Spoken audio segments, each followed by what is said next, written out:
আদেশ হলো, হে জমিন তোমার পানি গিলে ফেলো, হে আকাশ পানি বর্ষণ বন্ধ করো। সূরা হুদ ৪৪তম আয়াত।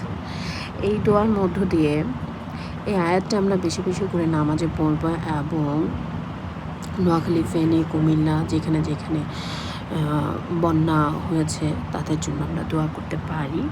আলহামদুলিল্লাহ পানির অবস্থা এখন উন্নত হয়েছে, সবার দোয়া এবং আল্লাহ তাআলার রহম রয়েছে।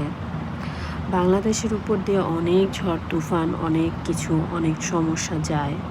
আল্লাহ তাআলা এই দেশটার উপরে এতটাই রহমত দিয়েছেন, সব ধরনের সমস্যায় আল্লাহ আমাদেরকে সব ধরনের সমস্যা থেকেই বাঁচিয়ে দেন। শুকর আলহামদুলিল্লাহ। সবাই দোয়া করবেন, বন্যা অবস্থা আগের চেয়ে অনেক উন্নত হয়েছে।